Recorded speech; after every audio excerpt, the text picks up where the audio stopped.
And we are live here on Facebook with WBNJ. And there is a very important, first of all, an event coming up and a memorial coming to Barnegat. And I am joined here by T. Cavernaro. And T, first of all, thank you for joining us here on WBNJ. Thank you so much for having me here. It's our pleasure. So tell me about, first of all, what is your organization that you're doing? What are you doing for veterans in Barnegat? Well, we wanted to make a point to recognize Vietnam veterans specifically, and that's because I'm a Vietnamese refugee, or I was a Vietnamese refugee. I came over back in 1975, and not many people realize this. Well, the current generation doesn't realize this, but the Vietnam veterans were not given the proper thanks that they should have been given when they first came home after completing their tours of duty in Vietnam, back in the 60s and 70s. And I wanted to give that to them now. It was better late than never. And we're doing that in two ways. We are hosting a series of thank you nights out for Vietnam veterans in Barnegat. So we're finding them like one at a time. And we're inviting them out to little small groups of dinner and drinks and really talking to them and getting to know them and letting them know how much we appreciate them. And we hope to be able to reach every single Vietnam veteran in Barnegat through these dinners. So we won't be stopping them until we do. And has this been an easy task, or has it actually been a challenge to reach? It has definitely been a challenge because there's no one repository where there is a list of all the Vietnam veterans living in Barnegat. So we might have a list of Vietnam veterans, but we don't know where they live. Or we might have a list of people in Barnegat, but we don't know whether or not they're Vietnam veterans. Or we might know that they're veterans in Barnegat, but not whether or not they're specifically Vietnam veterans. So it's really been a grassroots type of movement where we literally ask one person, do you know a Vietnam veteran? And they say, oh yeah, I kind of do. Or I might know somebody who does. And they get us in contact with them. So it's been a little piecemeal. We've gotten a lot of help through the VFW and the American Legion and through St. Mary's in Barnegat as well. So it's picked up a little bit of speed.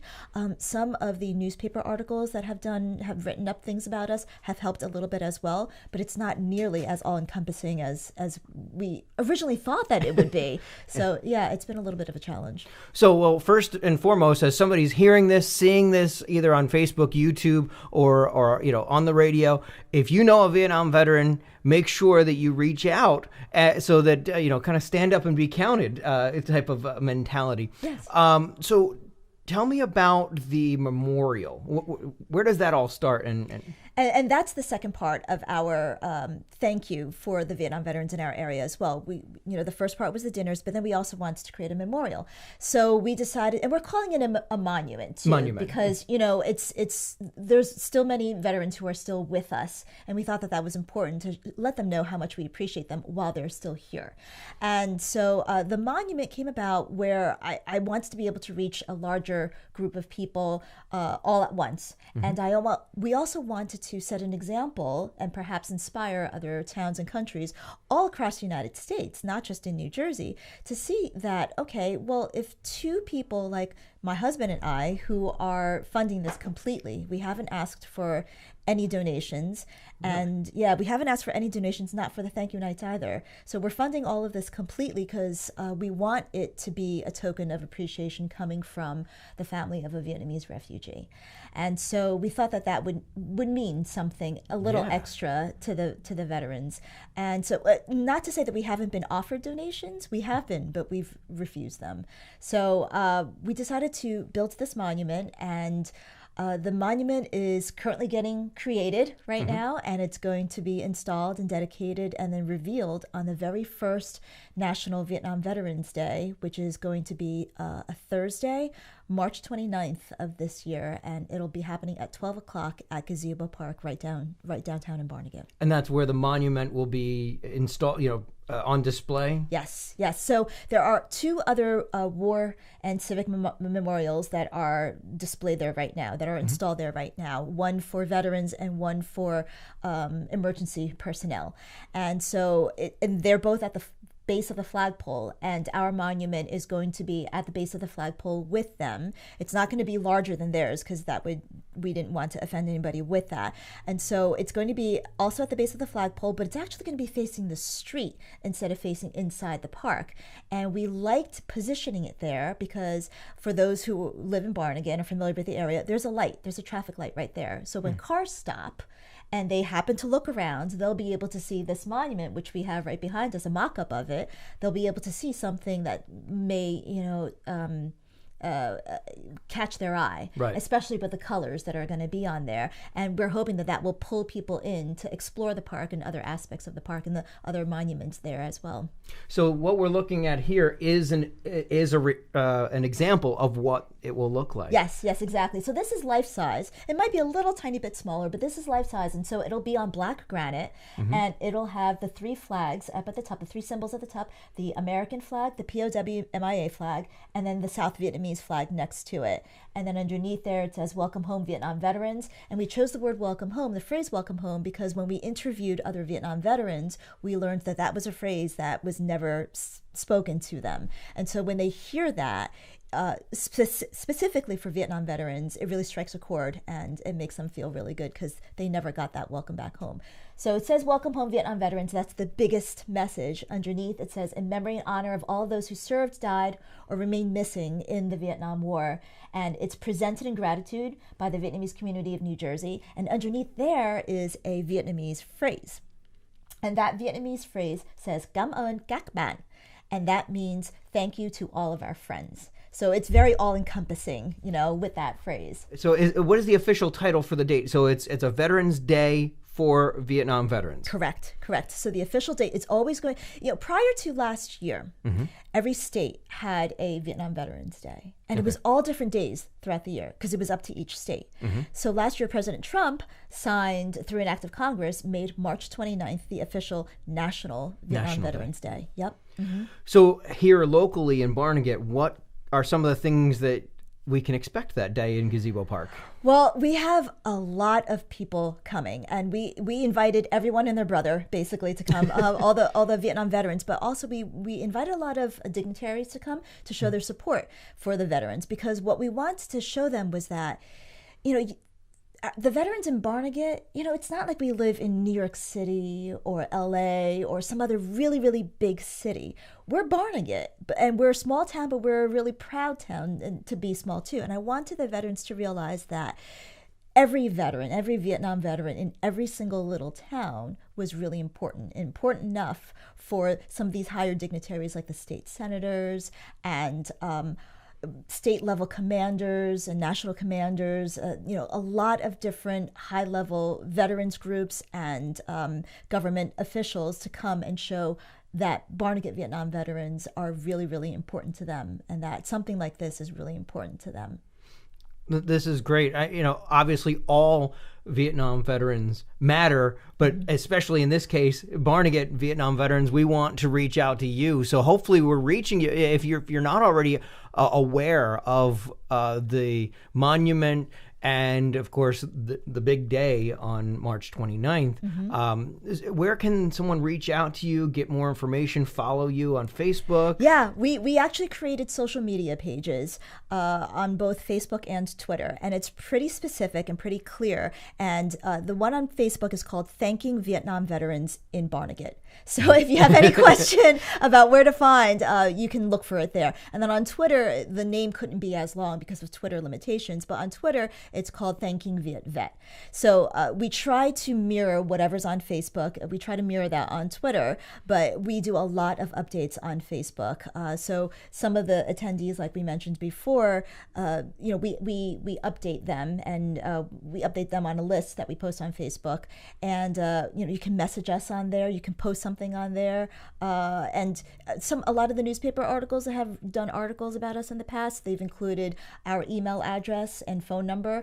But if you just send us a message on Facebook, that's great. Email address is fine too. Not everybody's on Facebook, so yeah, I understand that. Yeah. I understand that. But we do have some other cool aspects of the ceremony as well. So, for example, the singer for our national anthem is actually the first double amputee Eagle Scout in America. Yeah. Wow. Yeah. And he is an East Coast music legend. He has sung with Stevie Wonder and Bruce Springsteen, and he is not a stranger to singing the national anthem at NHL and NBA games in the area too. And his name is Ron Brooks, and he is in the Brick area, and he was so excited to learn about our ceremony and to be a part of it because his father was also a veteran. So he understands how much it means for veterans to get the appreciation that they so deserve, and he loves to give back to the community as well.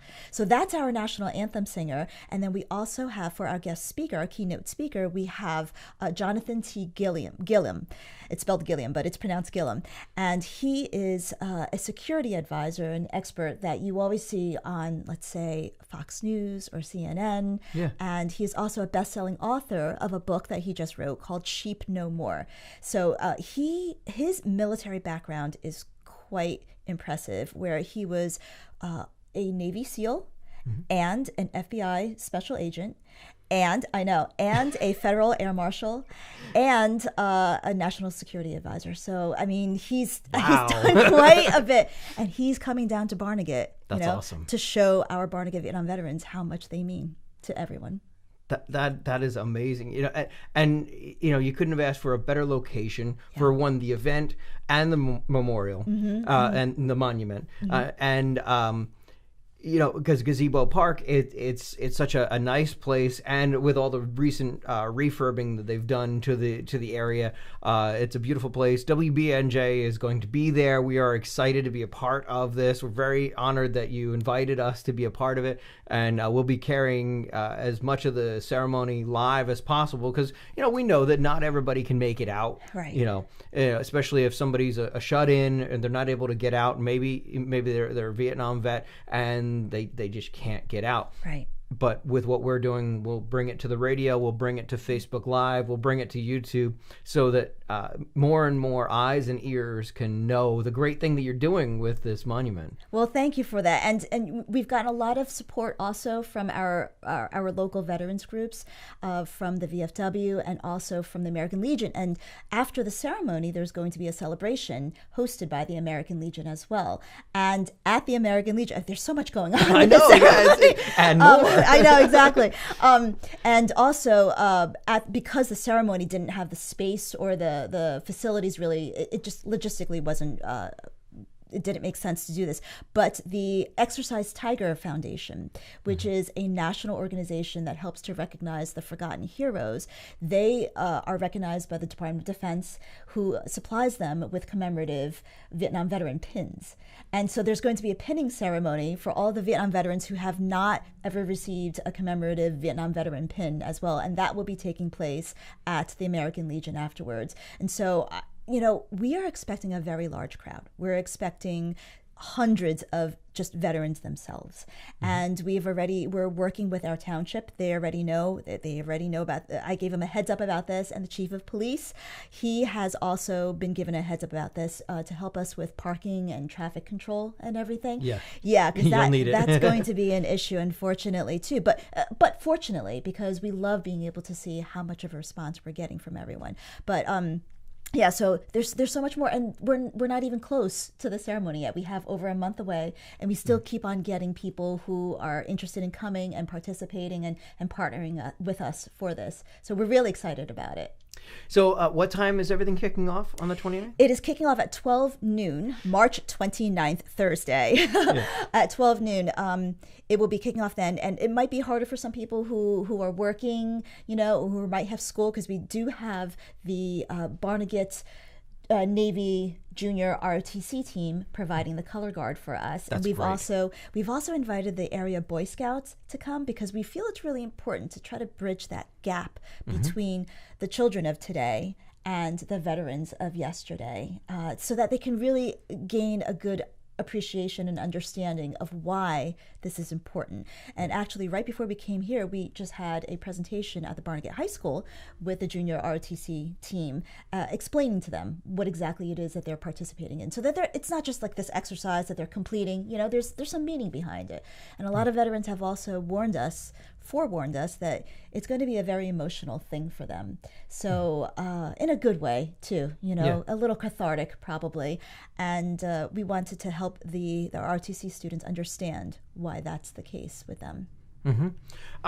It was approximately 15 years ago. I did a radio program where I was interviewing different veterans about sharing whatever stories. You know, just it was one of those where I sat them down in a room and I put a microphone in front of them. I said, "Okay, tell me your name, where were you stationed, any interesting stories." And you know, we had the World War II veterans come in, sit down, and they all had their, you know, almost stories that were reminiscent of a big band dance party. You know, it's like it was. I know that they saw some carnage as well. Yeah. But then I would have the Vietnam veterans who would sit down, and some of their stories, there was no way there was a dry eye in the room or anybody listening to the program after it was produced, because those were some of the most emotional stories related to service that I had ever experienced. And the fact that so many Vietnam veterans were not, as you said, given the proper welcome home that they deserved, it's heartbreaking, honestly. Mm-hmm. It is. So the fact that you're doing this for Vietnam veterans is fantastic. And I really hope that there are veterans who are seeing this, hearing this now, that are going to come out on the 29th and just be recognized. I hope so too, and even on a smaller scale too. Not a smaller scale, but I've heard it's been even more rare. I've discovered for Vietnam veterans to be able to interact and interface with Vietnamese refugees since they came back. And so in the groups of veterans that I've been talking to, hardly any of them have ever spoken to a Vietnamese refugee or the family of one. And I want to be able to try to change that so that they realize that people like me and my family, the people that they helped to bring over here, we are so grateful for everything that they did, so that it helps to give what they did a lot more meaning. In some of the past thank you nights that we've hosted, we were really astounded to learn that a lot of them didn't even know why they were there. And it wasn't until we were able to reach out to them and make that connection that the magic happened, you know. And I think that perhaps in the past, it was hard for Vietnamese refugees and Vietnam veterans in the U.S. to be able to talk to each other in a productive way. And I think that the language barrier was a huge problem with that. There's a lot of awkwardness that comes with that. I think it's a little obvious that I don't have that language barrier. But I'm also fluent in Vietnamese. We're fluent enough to be able to communicate to both sides and to relay messages of thanks and appreciation and whatever, you know, the whole gamut of emotions that both sides feel to each other in a really productive way. So I'm hoping that people from my generation see this and, you know, might think about doing something similar like that too. I mean, my husband and I are just normal people. You know, we're not military people where we don't have a lot of connections. We just saw a need that needed to be filled, and we just went ahead and did it. And we want people to realize that it doesn't take something special to do. You know, a lot of people are saying, oh, you guys are so, we're not special. I want to emphasize that we're not special. We're just ordinary people doing ordinary things that happen to mean a lot to others. And I think that if others can see that and do those same ordinary things, then, you know, what a nicer place this might be. Exactly. So again, my guest here on Jersey Shore Spotlight on WBNJ, T. Cavanero. And again, how can somebody get in touch with you to either find out more information about what you're doing or to participate even in the event? Well, let me give out 4 pieces of information. Okay. That is our Facebook page. And once again, our Facebook page is called Thanking Vietnam Veterans in Barnegat. So if you just do a search there, you'll find it very easily. Our logo, our profile picture is one of a Vietnam veterans flag. And that is a flag that has 2 green stripes on the side, and in the center is the South Vietnamese flag turned on its side, so it's got yellow and then 3 red stripes. And then that's our Facebook page. We are the most active on Facebook. And then on Twitter, if somebody would rather tweet to us instead, our handle there is Thanking Viet Vet, and same profile picture. Or if you want to go more old school, we have regular email, and that is jimmyt@comcast.net. Let me spell that for you. It's JIMMYTHY@comcast.net. And then if you're even more old school and you don't have a computer, you can always call me. Yeah, you can always call me, and my cell phone number is always with me, and that is area code 908-461-8409. Great. Well, thank you so much for coming out and talking to us here on Jersey Shore Spotlight. I'm so looking forward to the event. I'm hoping that we're reaching the people we need to reach as far as getting the word out ahead of time. And we're just excited to be a part of it. So thank you for joining us here on Jersey Shore Spotlight. Thank you so much for having me again. Thank you. Thank you.